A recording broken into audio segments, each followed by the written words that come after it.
What's up, guys? It's Friday, March 27th, 2020.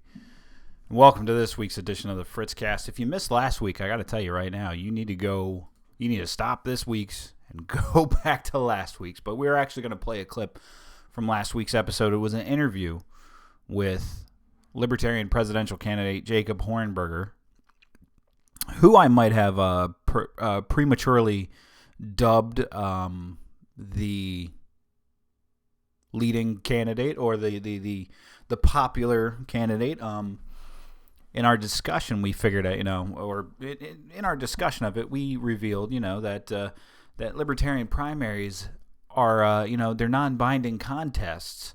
They're beauty contests, so to speak, but they kind of gauge a voter interest. And, now things are up in the air with how the libertarian process and nomination process works because of coronavirus. Now, I'll be honest with you guys. This episode might actually be a little on the shorter side because in thinking about what updates there are to talk about. I mean, yes, there's a plethora of things to talk about when it comes to coronavirus and the updates that have come through over the past week. Just alone, this is like, everything's shut down. Life as you know it has been stalled because of this global pandemic. And let's not shirk or shy away from any of the facts. This is a global scale event. There's many nations that are feeling it right now. Some far worse than others, like Italy. Just the other day, America, here the grand old USA, actually surpassed the world count of confirmed coronavirus cases. So we have now one of the highest confirmed caseloads for coronavirus. There's some stipulations and caveats with that, though. Anybody who's trying to tell me Chinese numbers, like the numbers coming out of China, I don't buy them. China tried to suppress this from the get-go, so they were lying from the beginning. What is to say they're not lying now?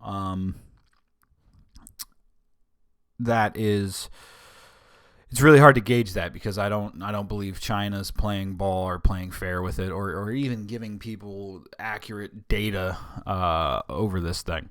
And the media is too busy arguing about, what the virus is supposed to be called. It's supposed to be called the novel coronavirus, not the Chinese coronavirus. That's racist. And it doesn't really matter where the origin of the disease came from unless you're a conspiracy theorist of sorts and you believe that it was a manufactured bioweapon. We can have that discussion. We can certainly have that discussion, but in the realm right now, it's not even a consideration while on a global scale everybody's trying to combat it, curve their numbers, and really get over this thing. It's amazing that 2 weeks ago, 3 weeks ago, I did an episode, and 3 weeks ago here in America, we were all like, yeah, it's not that big a deal. It's the flu. And, come to find, you do a little research, right? And it's not the flu. It's not the flu. In lots of cases, it seems that it is a much more infectious and much more aggressive viral disease that is incomparable to the flu. But that's beside the point. The implications are on a global scale. It doesn't matter if you there's so many different aspects to talk about with this thing. Before I even get into it, I usually talk about my week. A lot of people are trying to deal with life changing with lockdowns and stay-at-home orders and curfews, all this other stuff. People have been adjusting to this lifestyle for the past week, maybe 2 weeks or better, and right now for the foreseeable future for the next couple of weeks. There's no indications that would suggest that that's going to change. No matter what, no matter what Donald Trump says, talking about, I think we'll be good by Easter. I think we can get the Easter Catholics into to their session in church. For all the Easter Catholics out there. No offense to you, actually devout Catholics who go, every Sunday, but you all know there's the Easter Catholics. Just saying it, but I can't. I've listened to a crap ton of podcasts on this stuff too. Podcasts, news programs. I've read dozens of reports. Because what else is there to do? I mean, sports is canceled, movies are canceled, going out and bowling with your friends is canceled, going to the mall and just walking around is canceled, and then in some cases, this is a little nutty of you people, in some cases, just merely walking outside, not in the general vicinity of your home or neighborhood, is frowned upon. Why? In some of the responses that have happened, man. Okay, I'm getting ahead of myself. Pause, rewind. My week this past week. A lot of people are getting affected by this thing. A lot of people, have their jobs are at stake. Their livelihoods are at stake. And that is, mind you, this is going to come into play later in the argument.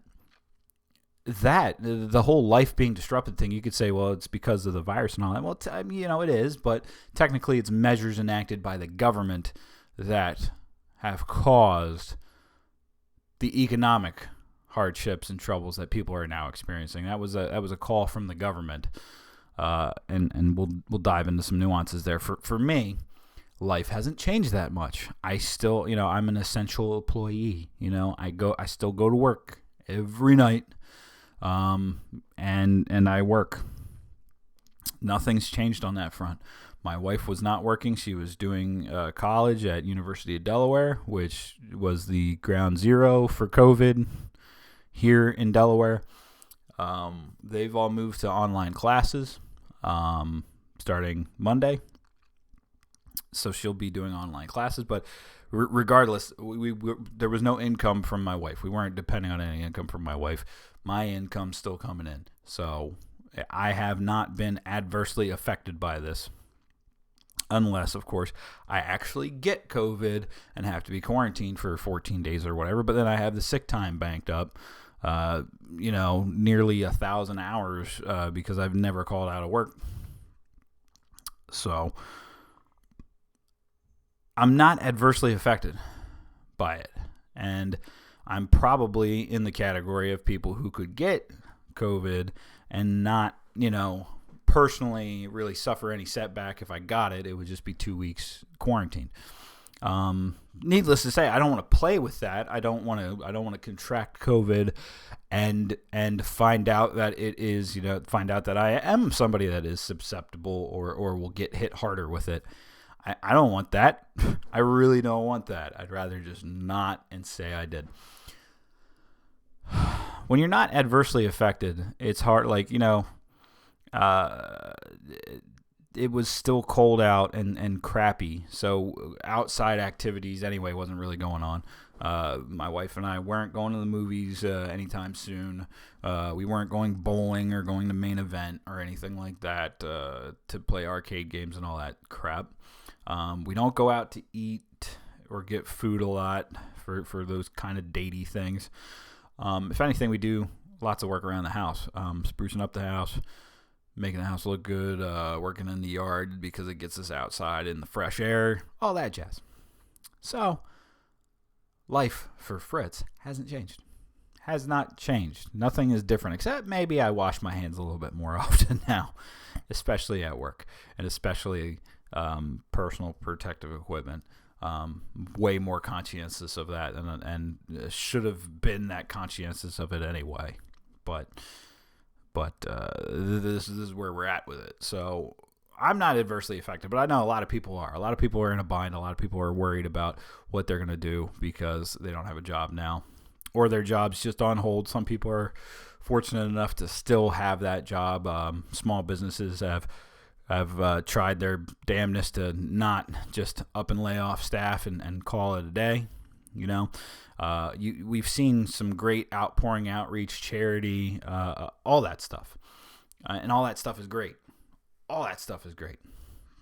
It's great to see that outpouring. The thing that gets me about this COVID business is just the gross incompetence of our government, seemingly in all facets over the whole spectrum of things. We were behind on getting serious about this, behind on testing, behind on taking the preemptive measures to help minimize the impact, just behind on everything. Then our politicians are arguing and bickering over a relief bill that was supposed to be, direct financial aid for the American people. Originally, they were mimicking George W. Bush stimulus packages from 2008. It is not. It does not mimic that now. And over the past week, there's been this back and forth battle. The GOP drafted bill got shot down by the Democrats because it was too pro-business and helping out. It was corporatism. And then Nancy Pelosi drafted up a bill that was just as ridiculous, with a complete, left liberal progressive wish list of items that weren't even involved with the concept of we're in a COVID crisis. Let's aim and focus on the crisis, getting people help that they need. The whole thing was a shit show. It was a shit show all around, and it still kind of is, because the FDA is doing things like preventing testing and all that. I need to dive into some clips and some reading, and this is the clip from last week's episode that we will play shortly when we get there. But a lot of the stuff that popped up with this business, for example, people here in America are saying, hey, South Korea, they're not doing lockdowns. They're doing so great.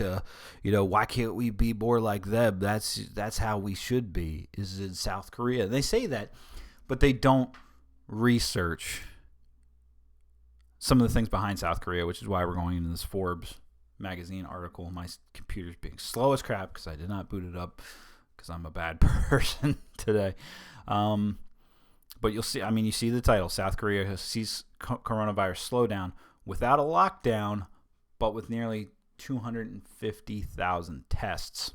Not only that, but in this article, you will see, as we scroll down, according to Reuters, the Korea Centers for Disease Control and Prevention recorded 110 new coronavirus cases on Friday and said that 177 patients had been released.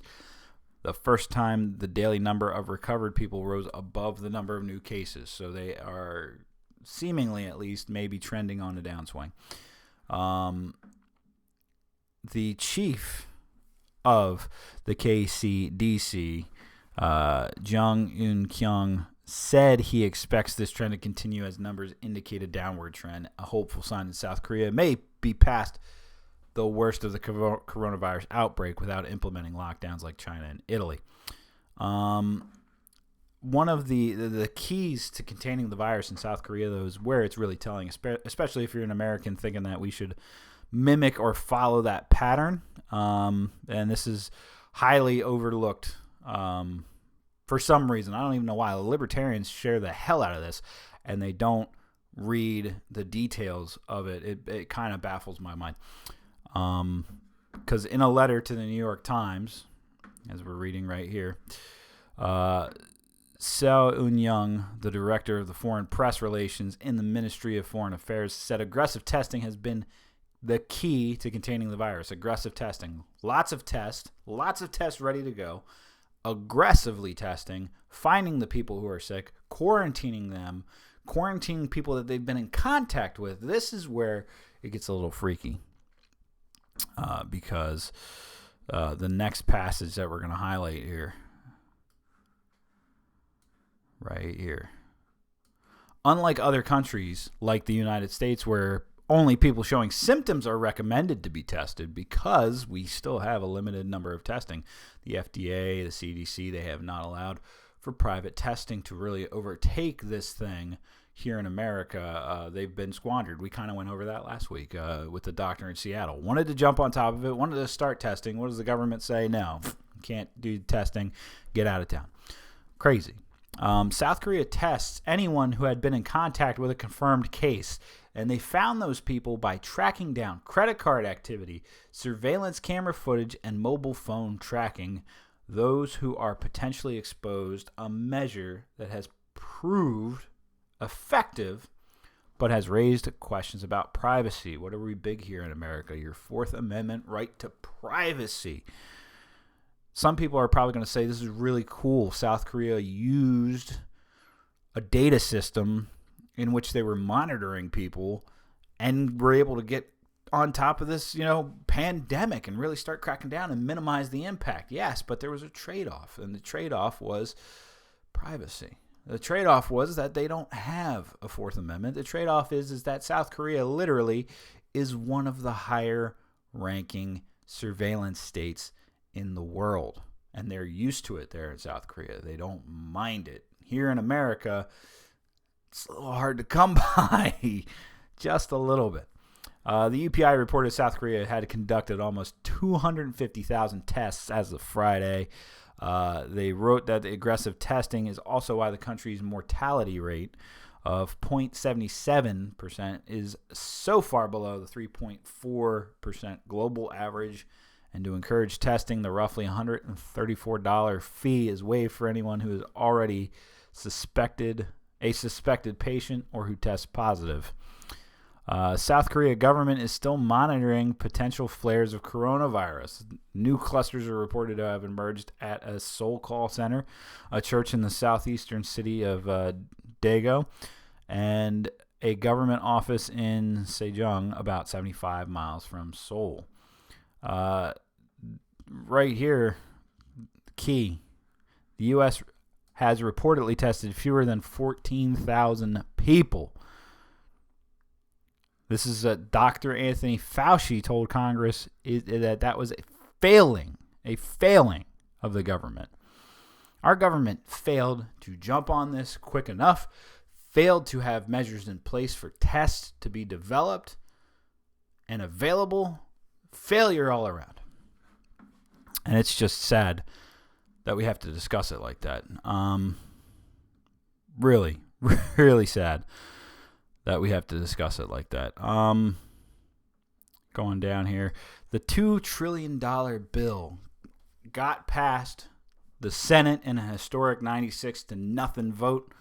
There was, who was it?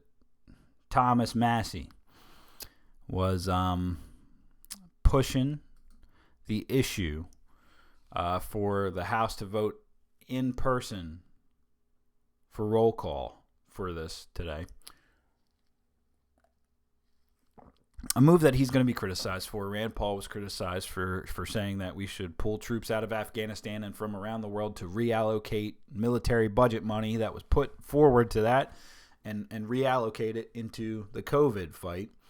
You're not allowed to have those discussions right now because people want swift action. It doesn't matter. And some people don't care about what is actually in this bill in the slightest.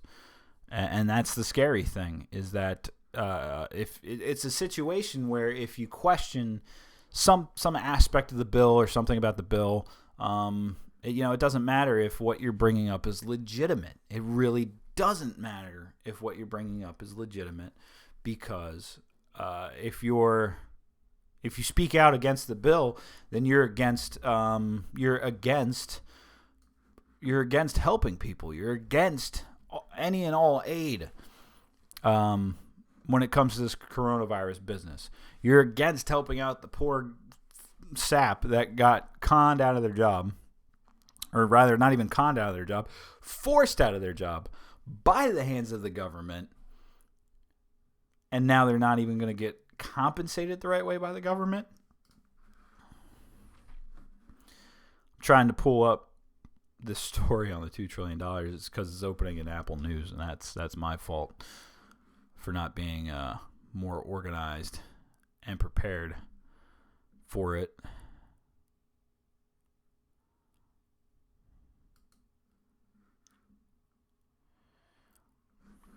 So, in fact, we'll minimize that.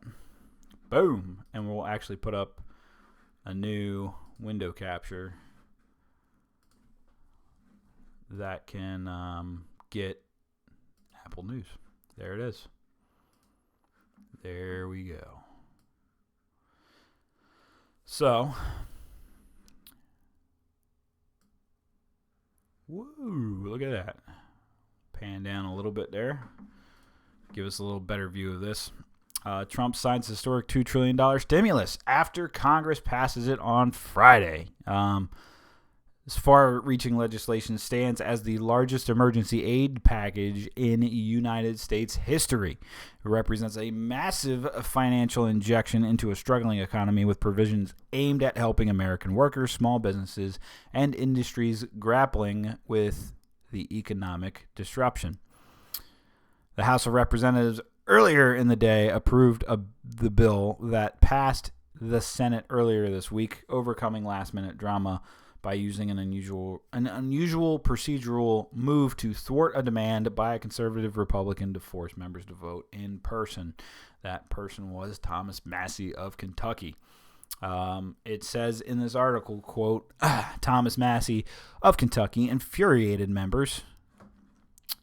And I just lost it because I scrolled the wrong way. My bad. So what is in this relief bill? Thomas Massie tried to initiate the everybody present vote. It got shot down. That's all you need to know about it. So, and there's a plethora of articles that you can read. The airline industry is getting $60 billion in a bailout. Small businesses can get loans and tax relief so they can avoid laying off their workforce. That actually does help the workforce in a manner of speaking. $100 billion in emergency funding for hospitals makes sense, since hospitals could be overrun, undersupplied, what have you. The Treasury's $500 billion fund to shore up at-risk companies left out Trump's. So Trump's businesses are left out. Sunscreen makers, travel agents, and more surprising beneficiaries of the bill. In a Politico article, who got special deals in the stimulus and why they got them.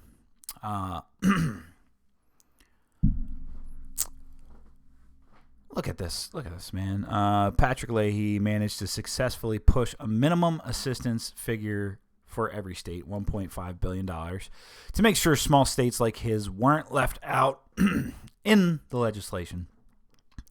A provision for the FDA to approve, quote, innovative sunscreens, which would benefit L'Oreal, which has operations in Kentucky, appeared in the bill, which was steered in the Senate by Majority Leader Mitch McConnell of Kentucky.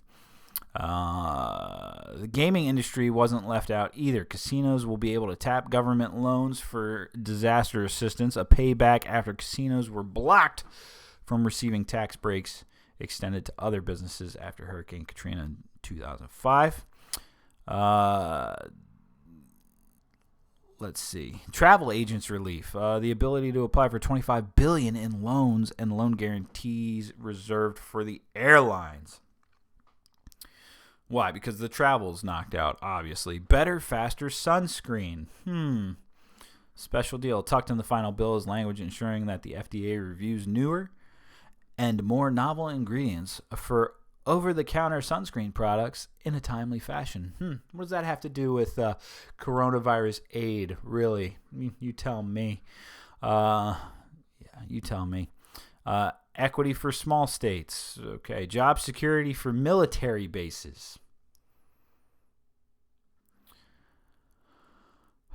credit reporting industry. The special deal was consumers wouldn't get a negative credit report if they have an agreement with a lender to delay payments or make partial payments. That's good in theory. Student loan tax boon. The final package creates a new tax benefit for student loan borrowers who employers help them pay off their debt. Under the bill, a company could pay up to $5,250 of an employee's student loan payments each year on a tax-free basis. Again, I don't really see the immediate help during the coronavirus outbreak. I don't get it. Casinos push for provisions to make sure they wouldn't be blocked from federal aid. They're allowed to apply for portions of the $350 billion in small business administration loans if they're a small business and need less than $10 million. Free video visitation in prison. Yeah, the legislation means free video conferencing and phone calls for inmates during the pandemic, if Attorney General Barr agrees. There's so much other stuff in here. More relief for farmers because, you have a stupid little tariff war with China going back and forth. It's just, there's probably a plethora more tucked away in there that we didn't even go over, which, that's sad, but it is what it is. So let's zoom back up here, full screen. There we go. So last week we had Jacob Hornberger on, and he had I asked him about the libertarian take on this coronavirus bit. I just want to play you a clip of it. Last week's episode was 49 minutes long. It was a great interview with Jacob Hornberger. He's a great guy and a great candidate on the Libertarian Party that you should check out. So if you have not checked out last week's episode, I implore you, look in this very playlist or click on the Fritzcast name and find it. It's titled Special Guest Jacob Hornberger. Let's just hear a little bit about libertarians and coronavirus. The natural question that a libertarian gets asked, and especially like here running for office, is, well, what would you do about the coronavirus crisis? And everybody that asks that question is assuming the continued existence of the status quo, the healthcare system we have, the economic system we have. And so they look at libertarianism, or they want to know how libertarianism is going to make their system work. Well, libertarianism has never been a philosophy that's going to make socialism and statism, interventionism, regulation work. That's not what we purport to do. So when people have this crisis, you can't come to us libertarians and say, make our system work. What's your solution? What's the libertarian solution? And when we tell them this, they get really angry and they get really frustrated and upset because, you libertarians are not practical. An analogy of this is like education. The educational system's a mess. And so they come and say, well, what's the libertarian solution to education? Well, what they want is the libertarian solution how to make public schooling work. It doesn't exist. All right, so we have a healthcare system that is a socialist system. It's been the case since 1960s, maybe even a little earlier than that. I grew up in the poorest city in the United States. That's what the Census Bureau said about Laredo, Texas, back in the 1950s and early 60s. Nobody had major medical insurance, and nobody needed it. There wasn't even an issue of pre-existing conditions and that sort of thing, because healthcare costs were so low and so stable that going to the doctors was like going to the grocery store. How many people have grocery store insurance to protect against soaring grocery prices? Nobody. Right. And that's the way healthcare was. It was just so low and stable. It was like taking your car to the auto repair shop. And nobody worried about going bankrupt because they were so low. And taxes were so low because the welfare state really hadn't gotten going. You had Social Security in existence from the 30s, but it really hadn't gotten super expensive. And the same with the warfare state. So income taxes were fairly low. And so doctors were still making a lot of money. And I told you I grew up in the poorest city. that doctors' offices every day were filled with patients, most of whom couldn't pay, or at least many of whom couldn't pay. Many of them were from Nuevo Laredo, Mexico, because Laredo was on the border. There was never a case where doctors turned anybody away for inability to pay. Same with our only hospital in town, Mercy Hospital, is a Catholic hospital. They relied on donations and so forth. So it was the finest healthcare system. Doctors loved what they did. They made house calls. My family doctor, we would go to his house to get a tetanus shot. He'd come out to the car and give it to us on a weekend. There was innovations, inventions. It was a dynamic, vibrant healthcare system. Medicare and Medicaid come into existence. Massive demand on the system. That was the beginning of the end. Prices started soaring. Instead of getting rid of these two programs, they doubled down. The crisis after crisis after crisis, they end up getting Obamacare in. That was supposed to solve the problem. It gets worse now that you got Bernie Sanders calling for full-fledged socialized medicine, like in Cuba and North Korea. All right. So you've got and on top of this, you've got a centrally managed healthcare system run out by the Centers for Disease Control. It's a federally managed healthcare system. This is what's called a socialist healthcare system, highly dysfunctional. With socialism always comes crises. I mean, we've got an education crisis because you got a socialist educational system. All right, so for 30 years, Fritz, at the Future of Freedom Foundation, I've been saying there's only one solution to this. There is no other solution, and that is you've got to get rid of Medicare, you got to get rid of Medicaid, you've got to get rid of occupational licensure, which limits the supply of healthcare providers. You've got to get rid of regulation, control, management, a separation of healthcare in the state, a total free market healthcare system. And for 30 years, people said, Jacob, you're just too radical. Even libertarians have said, you're too radical. We need a minor reform like health savings accounts. And I keep telling people, I've said for 30 years, your reforms are not going to work. This is an inherently defective system.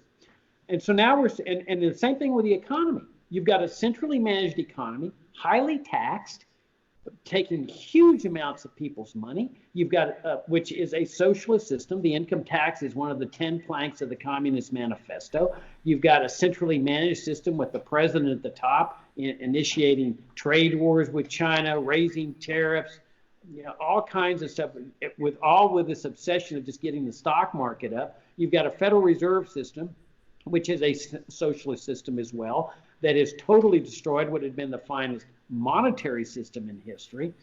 So you've got these three things coming together in a perfect storm. Because now you've got this major healthcare crisis, and what do you have to deal with it? You have a dysfunctional healthcare system, and you can see the dysfunctionality manifesting itself. They don't have enough kits. The Centers for Disease Control sends out a few. Turns out they're defective. Everybody's running around like a chicken with their head cut off. Their only answer is tyranny, commands, orders, prohibitions. And meanwhile, the healthcare system is just total dysfunction. It was a tad longer than I wanted it to go, but the drive home point, centralization, in theory, maybe comes off as a good idea, but in practicality, in practice right now, the centralization has literally screwed the nation because we were not prepared for this. We did not have enough tests for this. We did not go around and find ways to bypass red tape and regulations that prevented private industries, private institutions, educational institutions, medical institutions from creating and doing these tests anyway. There's a limited number of tests in all the people that I've talked to, in working in a field that's essential, and all the people I've talked to. I don't know anybody personally who has actually gotten tested for COVID. And when I ask people, when I ask friends, colleagues, associates, when I ask them, do they know anybody who has actually been tested for COVID? I've asked literally over 100 people. Maybe 2 people have said, yeah, I do know somebody who's been tested.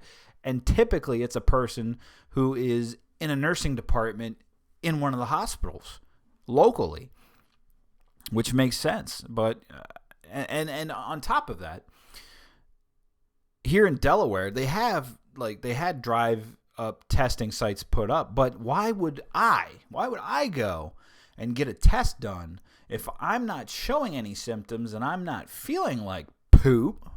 Why would I go and get a test done just to satisfy my own paranoia over it when there's not enough tests going around?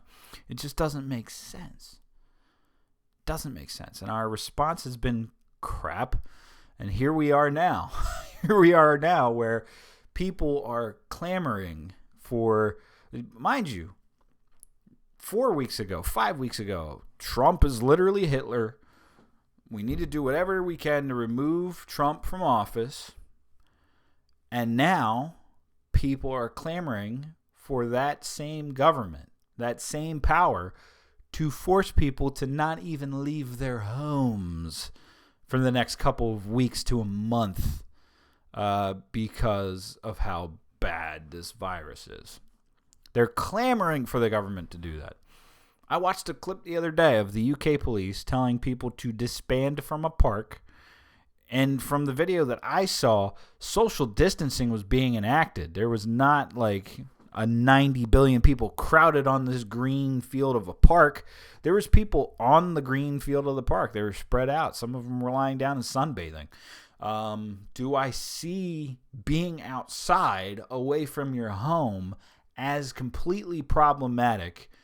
No, not if you're following basic social distancing customs, as in not going out in large groups of people you don't know, who may or may not have interacted. You don't know. There's question marks around those people. But if you as an individual go to a park to lie down in some grass, you're not contributing to, you're not pro-virus in my eyes. I mean, how far do you people want to go with this stay-at-home order? Are you not allowed to go to the grocery store anymore?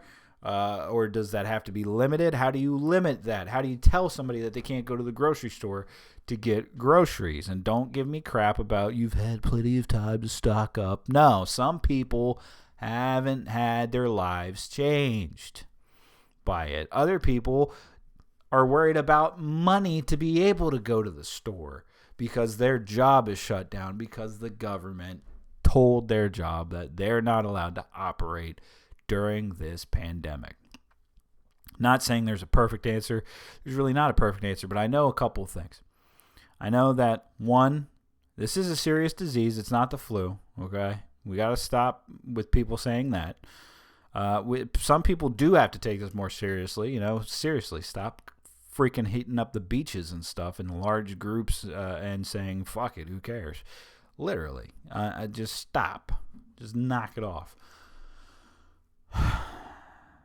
But we also have to worry about things like how our government, the United States government, both sides, Republicans and Democrats, played ping pong with this bill left and right. Like, I thought this bill was supposed to be a big important thing. It took them more than a week to hammer out details, and still the bill that they passed that went on Trump's desk that Trump signed is still full of crap and wasteful spending that has nothing to do and isn't targeted at the coronavirus outbreak.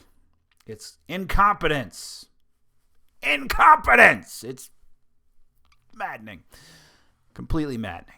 So, I wish I could have talked about something else. I really do. And we are going to talk about something else because there's a million other things that are popping up that'll be in next week's show.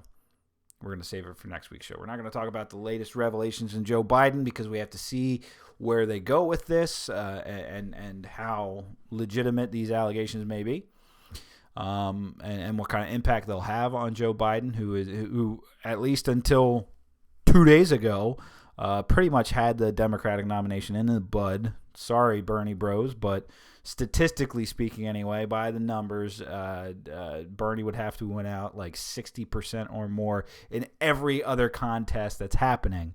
And the best that he could do was like 50.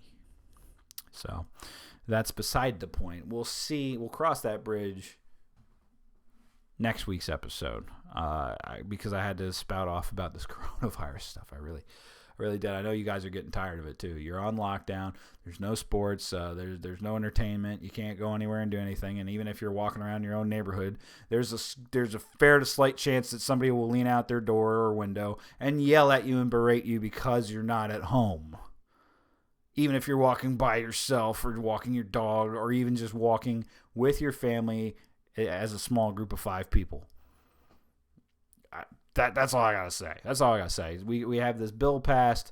We'll see what the implications are, and hopefully we'll start seeing some of these numbers curve downward. Because the other thing that I got to say before we finish this is that people have to stop looking at this as on a national scale. This is a very big nation. It's a very big, populated, diverse nation. Right now, our biggest hit area appears to be New York City. It doesn't surprise me. It's a big metropolitan hub of a lot of people, a lot of tourists, a lot of everything. Plus the I-95 corridor, which makes Delaware a big target for that. That's why New Jersey is lit up on the map as well. But there's areas in between. Different states are going to have different numbers and are going to be able to do things on different timelines. It's not a national scale timeline for this thing. It is literally going to be broken down by localities, as it should, based on what these numbers show. So that's the mess. I literally didn't think I was going to even make it 40 minutes on ranting it, but I did. So guys, that's going to do it for me. Please, if you did not watch last week's episode with Jacob Hornberger, it was a great interview. I absolutely loved it. I cannot thank Jacob enough for coming on the show and providing his feedback on a host of different subjects. So go and watch that. You can follow me on Facebook, facebook.com/thefritzcast. Twitter is @FritzQS. Instagram @FritzCast. FritzCastPodcast@gmail.com. Right here on YouTube. On Apple, Spotify, Google, all the podcast catchers. Thank you for listening. I love you guys. I'll see you next week, and hopefully with something other than coronavirus.